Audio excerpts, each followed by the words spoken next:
Welcome back to my channel fine maths classes. So ഇന്നത്തെ ക്ലാസ്സിൽ നമ്മൾ പഠിക്കാൻ പോകുന്നത് ചാപ്റ്റർ 3 ട്രിഗ്നോമെട്രിക് ഫംഗ്ഷൻസിലെ എക്സസൈസ് 3.2 ക്വസ്റ്റ്യൻ നമ്പർ 8 ആണ് കേട്ടോ നമ്മൾ പഠിക്കുന്നത്. അപ്പോൾ എൻ്റെ ചാനൽ കാണുന്നവർ സബ്സ്ക്രൈബ് ചെയ്യാനും ലൈക്ക് ചെയ്യാനും കമൻറ്റ് ചെയ്യാനും മാക്സിമം ഷെയർ ചെയ്ത് സപ്പോർട്ട് ചെയ്യാനും മറന്നു പോകരുത്. അപ്പോൾ നമുക്ക് നോക്കാം നമ്മുടെ ക്വസ്റ്റ്യൻ എന്താണെന്ന്. Find the value of trigonometric functions in question number 6 to question number 10. അതായത് 6 മുതൽ 10 വരെയുള്ള ട്രിഗ്നോമെട്രിക് ഫംഗ്ഷൻസിൻ്റെ വാല്യൂസ് ആണ് കണ്ടുപിടിക്കാനായിട്ട് പറഞ്ഞിരിക്കുന്നത്. അപ്പോൾ നമ്മുടെ ക്വസ്റ്റ്യൻ നമ്പർ 8 പറഞ്ഞിരിക്കുന്നത് tan 19π/3. അപ്പോൾ ഇതിൻ്റെ വാല്യൂ നമ്മൾ കണ്ടുപിടിക്കണം. അപ്പോൾ നമുക്കറിയാം ഇത് 0 ഡിഗ്രി, ഇത് 90 ഡിഗ്രി, ഇത് 180, ഇത് 270. ഇത് ഒരു റൗണ്ട് ഇങ്ങനെ കംപ്ലീറ്റ് ചെയ്യുമ്പോൾ നമുക്ക് എത്രയാണെന്നുള്ളതും അറിയാം, 360 ഡിഗ്രി ആണെന്നുള്ളതും പറയാം. അപ്പം നമുക്ക് ഇതിനെ പൈയുടെ ടേം ഇനി പൈയിലാണ് നമ്മളിത് പറയുന്നതെന്നുണ്ടെങ്കിൽ നമുക്ക് പറയാം 180 എന്ന് പറയുന്നത് പൈ, ദെൻ ഇതെന്ന് പറയുന്നത് എന്താണ് 2π. 90 ഡിഗ്രീനെ നമുക്ക് എങ്ങനെ പറയാം π/2. ഇതിനെ നമുക്ക് എങ്ങനെ പറയാം 3π/2 എന്ന് പറയാം. ഓക്കെ, 3π/2 എന്ന് നമുക്ക് പറയാം. ഓക്കെ, അതായത് നമ്മൾ ഈ ഡിഗ്രീനെ, അതായത് 360 ഡിഗ്രീനെ നമ്മൾ റേഡിയനിലോട്ടാക്കിയപ്പോൾ കിട്ടുന്ന മെഷർമെൻ്റ് ആണ് 2π എന്ന് പറയുന്നത്. അതായത് നമ്മൾ എങ്ങനെയാണ് ഡിഗ്രീനെ റേഡിയനിലോട്ടാക്കുന്നത്, 360 × π/180 ചെയ്യും അല്ലേ. അപ്പോൾ ഇതും ക്യാൻസലായി പോകും. 18 × 2 36. അങ്ങനെയാണ് നമുക്ക് ഇവിടെ 2π വരുന്നത്. അതേപോലെ 180യുടെ റേഡിയൻ മെഷർമെൻ്റ് ആണ് പൈ എന്ന് പറയുന്നത്. അതായത് 180 × π/180. ഇത് ക്യാൻസലായി പോകുമ്പോൾ എന്ത് കിട്ടും, പൈ. അപ്പോൾ അതാണ് നമ്മളിവിടെ എഴുതിയിരിക്കുന്നത്. ഒക്കെ കേട്ടോ, 360 ആണ് 2π, 180 ആണ് പൈ, 90 ആണ് π/2, 270 ആണ് 3π/2. ഓക്കെ, അപ്പോൾ ഇത്രയും മനസ്സിലായല്ലോ. നമ്മൾ ഇനി കഴിഞ്ഞ ക്വസ്റ്റ്യൻസിൽ പഠിച്ചിട്ടുണ്ടായിരുന്നു 360യുടെ മൾട്ടിപ്പിൾസ് ഒക്കെ തന്നെ എന്തിന് ഈക്വൽ ആയിരിക്കും, 0യ്ക്ക് ഈക്വൽ ആയിരിക്കുമെന്ന്. അപ്പോൾ ഈ 360നെയാണ് നമ്മൾ 2πയിലോട്ട് മാറ്റി എഴുതിയിരിക്കുന്നത്, റേഡിയനിലോട്ട് ആക്കി എഴുതിയിരിക്കുന്നത്. അങ്ങനെയെങ്കിൽ 2πയുടെ അതായത് അതിൻ്റെ മൾട്ടിപ്പിൾസും എല്ലാം തന്നെ എന്തായിരിക്കും വരുന്നത്, 0 ആയിരിക്കും, 0യ്ക്ക് ഈക്വൽ ആയിരിക്കും. അതായത് 2π. അപ്പോൾ അടുത്ത 2πയുടെ അടുത്ത മൾട്ടിപ്പിൾസ് എന്ന് പറയുമ്പോൾ 2π × 2 എന്ത് വരും, 4π. അതും എന്തായിരിക്കും, ഈക്വൽ ടു 0 ആയിരിക്കും. അടുത്തതെന്ന് പറയുമ്പോൾ 2π × 3 എന്താ വരുന്നത്, 6π. ആ 6πയും എന്തായിരിക്കും, ഈക്വൽ ടു 0 ആയിരിക്കും. അടുത്തതെന്ന് പറയുമ്പോൾ 8π, അതും എന്തായിരിക്കും, ഈക്വൽ ടു 0 ആയിരിക്കും. അതായത് നമ്മൾ കഴിഞ്ഞ ക്വസ്റ്റ്യനിൽ പഠിച്ചു 360യുടെ ടേബിൾസിൽ വരുന്നതെല്ലാം 0യ്ക്ക് ഈക്വൽ ആയിരിക്കുമെന്ന്. അതേപോലെ തന്നെ നമുക്കിവിടെ പറയാം 2πൻ്റെ മൾട്ടിപ്പിൾസ് എല്ലാം തന്നെ എന്തായിരിക്കും, ഈക്വൽ ടു 0 ആയിരിക്കും. ഇപ്പോൾ ക്ലിയർ ആയി എൻ്റെ മക്കൾസിന് എങ്ങനെയാണ് 2π വന്നതെന്നൊക്കെ മനസ്സിലായല്ലോ. ഓക്കെ, എന്തായാലും ഇത് നിങ്ങൾ പഠിച്ചു വയ്ക്കുക. ഓക്കെ, അപ്പോൾ ഇനി നമുക്കിത് ചെയ്യാം. ഇതിനി എങ്ങനെയാണ് നമ്മൾ ചെയ്യേണ്ടുള്ളത്, 19/3 അതിനെ നമുക്കൊന്ന് ഡിവൈഡ് ചെയ്ത് നോക്കാം. 3, 19, 6 3s are 18, 1 റിമൈൻഡർ. അപ്പോൾ ഇതിനെ നമുക്ക് എങ്ങനെ ആക്കി എഴുതാൻ പറ്റും, tan 6 and 1/3 അല്ലേ. കോഷ്യൻ്റ് എടുത്ത് സൈഡിൽ എഴുതും, റിമൈൻഡർ ന്യൂമറേറ്ററിൻ്റെ ഭാഗത്ത് എഴുതും, ഡിവൈസർ എടുത്ത് താഴെ എഴുതും. ഓക്കെ, പൈ എങ്ങനെ നമുക്ക് ആക്കി എഴുതാനായിട്ട് പറ്റി.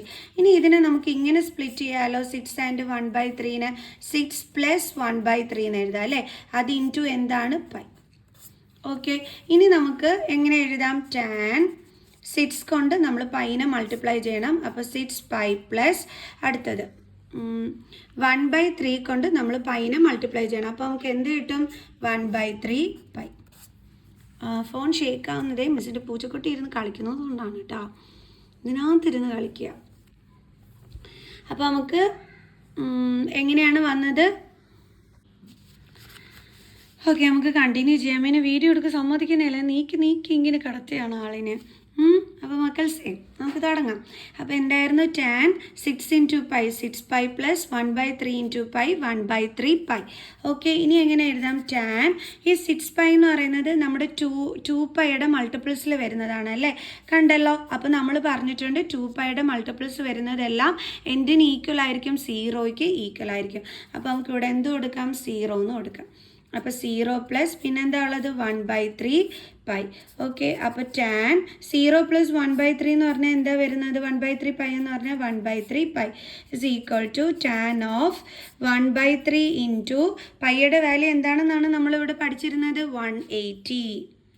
അതായത് ആംഗിൾസിൽ ഡിഗ്രിയിൽ പറയുമ്പോൾ പൈ എന്താണ് ആവുന്നത് 180. അതാണ് നമ്മളിവിടെ എടുത്ത് എഴുതേണ്ടുള്ളത്. ഓക്കെ, പൈ റേഡിയൻ മെഷർമെൻ്റ് ആണ്. അപ്പം പൈ ഡിഗ്രിയിലാക്കി പറയുമ്പോൾ നമ്മൾ എങ്ങനെ പറയുന്നത് 180 ഡിഗ്രിന്ന്. അത് വേണം നമ്മൾ ഇവിടെ എടുത്ത് എഴുതാനായിട്ട്. ഓക്കെ, അപ്പോൾ ഇത് നമുക്ക് കട്ട് ചെയ്യാൻ പറ്റും. അപ്പോൾ എന്ത് കിട്ടും? 60. സോ tan 60 എന്ന് പറയുന്നത് നമ്മൾ കഴിഞ്ഞ വർഷം അതിൻ്റെ വാല്യൂ പഠിച്ചിട്ടുള്ളതാണ്. എന്താണ് എൻ്റെ മക്കൾസ്? അറിഞ്ഞൂടാത്ത മക്കൾസ് സ്പീഡിൽ ഇങ്ങനെ ഒന്ന് എഴുതി നോക്കിയാൽ മതി. ഞാൻ കാണിച്ചു തരാം. നോക്കിക്കാം, മിസ് ട്രിക്ക് പറഞ്ഞുതരാം. നമ്മുടെ സ്പെസിഫൈഡ് ആംഗിൾസ് എന്ന് പറയുമ്പോൾ 0, 30, 45, 60, 90. ഓക്കെ, ഇനി ആദ്യത്തേത് ഏതൊക്കെയായിരുന്നു? Sign, cos, tan. അപ്പോൾ ഇത് ഫസ്റ്റും ലാസ്റ്റും 0യും 1ഉം. ഓക്കെ, ആൻഡ് ദെൻ 0 കഴിഞ്ഞിട്ടുള്ള നെക്സ്റ്റ് നമ്പർ 1, 1 കഴിഞ്ഞിട്ടുള്ള നെക്സ്റ്റ് നമ്പർ 2. ഇത് തന്നെ എഴുതിയിട്ട് ഇതിന് റൂട്ട് കൊടുക്കുക. ഇനി 2 കഴിഞ്ഞിട്ടുള്ള നെക്സ്റ്റ് നമ്പർ എന്താണ്? 3. അതിന് റൂട്ട് കൊടുക്കുക. ഡിവൈഡഡ് ബൈ ഇവിടുത്തെ ഡിനോമിനേറ്റർ 2. ഇത് തിരിച്ചെഴുതുമ്പോൾ കോസ് കിട്ടും അല്ലേ? 1 √3/2, 1/√2, 1/2, 0. ഇനി ടാൻ എന്ന് പറഞ്ഞാൽ നമ്മൾ എന്താ പഠിച്ചിട്ടുണ്ടായിരുന്നത്? സൈൻ ബൈ കോസ് അല്ലേ? അപ്പോൾ എന്ത് ചെയ്യണം? 0/1. 0/1 ആണ് ചെയ്തു നോക്കേണ്ടുള്ളത്. 0/1 എന്താണ്? 0. ഇനി ഇവിടെ സെയിം ഡിനോമിനേറ്റേഴ്സ് ആണ്, കട്ടായി പോകും. അപ്പോൾ ഈ ന്യൂമറേറ്റർ ഡിവൈഡഡ് ബൈ ഇതിൻ്റെ ന്യൂമറേറ്റർ. അപ്പോൾ എന്ത് വരും? 1/√3. അതേപോലെ ഇതും കട്ടായി പോകും. 1/1 എന്ത് വരും? 1. അടുത്തത് ഇതും കട്ടായി പോകും. അപ്പോൾ √3, അതായത് ഇതിൻ്റെ ന്യൂമറേറ്റർ ഡിവൈഡഡ് ബൈ ഇതിൻ്റെ ന്യൂമറേറ്റർ എന്ന് വെച്ചാൽ എന്താ വരുന്നത്? √3/1. √3/1 എന്ന് വെച്ചാൽ എന്താണ്? √3. 1/0 എന്ന് വെച്ചാൽ എന്താണ്? Not defined. നമ്മൾ എത്ര പെട്ടെന്നാണ് നമ്മൾ മറന്നുപോയെങ്കിൽ എളുപ്പം എഴുതിയതല്ലേ? അപ്പോൾ നമുക്കിവിടെ വേണ്ടുള്ളത് എന്തിൻ്റെ വാല്യൂ ആണ്? tan 60യുടെ വാല്യൂ ആണ്. അപ്പോൾ tan 60 എന്ന് പറയുന്നത് എന്താണ്? ഇവിടെ നമുക്കിവിടെ വന്നിരിക്കുന്നത് √3. അപ്പോൾ tan 60യുടെ വാല്യൂ എന്താണ്? √3. അത് നമുക്കിവിടെ എടുത്ത് എഴുതാം. =√3. ഇത്രയേ ഉള്ളൂ സംഭവം. ഈസി ക്വസ്റ്റ്യൻ ആയിരുന്നു അല്ലേ? ഓക്കെ, അപ്പോൾ നമുക്ക് അടുത്ത ക്വസ്റ്റ്യനുമായിട്ട് അടുത്ത വീഡിയോയിൽ കാണുന്നത് വരെ ബൈ.